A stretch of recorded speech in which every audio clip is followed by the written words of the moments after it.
ঈদের আনন্দমুখর সময়ে নেমে আসে এক হৃদয় বিদারক ট্র্যাজেডি। জানাজার আগে শেষবারের মতো প্রিয় সন্তানকে দেখছেন বাবা সিরাজউদ্দৌলা।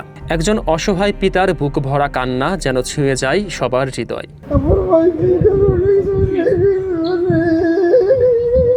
নগদ নিয়ে এলো হার না মানা হার অফার। সর্বনিম্ন 10,000 টাকা রেমিটেন্স নগদে পাঠালে থাকছে স্বর্ণের হার জেতার সুযোগ।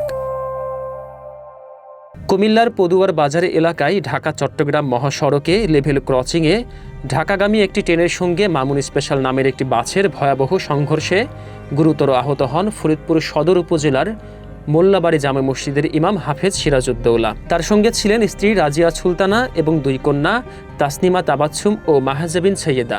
10 বছর বয়সী মাহাজাবিন সৈয়দা ঘটনাস্থলেই প্রাণ হারিয়েছেন। বর্তমানে পরিবারটির আহত 3 জন চিকিৎসাধীন রয়েছেন জাতীয় অর্থোপেডিক হাসপাতালে। বড় মেয়ে তাসনিমা তাবাচ্ছুম আইসিইউতে জীবন মৃত্যুর সন্নিক্ষণে। শুধু প্রাণহানি বা আহতই নয়, এই দুর্ঘটনায় পরিবারটি হারিয়েছে তাদের সাথে থাকা স্বর্ণালংকার ও নগদ অর্থ, যা তাদের আর্থিকভাবে আরও বিপর্যস্ত করে তুলেছে। হাফেজ সিরাজউদ্দৌলা শ্যালকের বিয়ের আনন্দে লক্ষ্মীপুর যাওয়ার পথে এমন মর্মান্তিক দুর্ঘটনা মুহূর্তেই তাদের জীবনের সবকিছু পাল্টে দিয়েছে।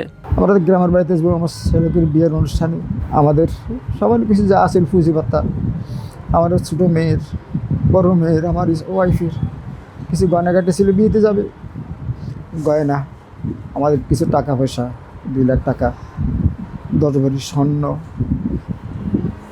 এরপরে সব নিয়ে গেছে।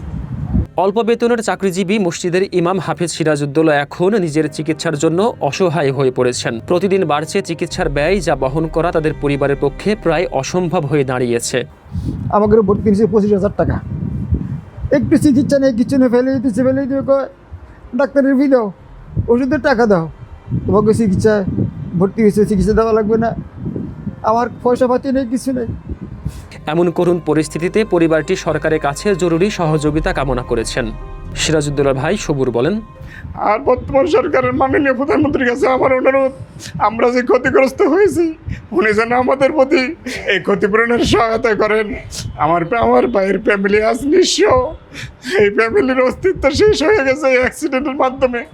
আমি মাননীয় প্রধানমন্ত্রীর কাছে আকুল আবেদন করব, আপনারা রাষ্ট্রের পক্ষ থেকে আমাদের ফ্যামিলি পাশে দাঁড়াবেন, এই উদারতা আহ্বান সরকারের প্রতি আমার রইল। আব্দুল কাদের নাহিদ, 21 টেলিভিশন, ঢাকা।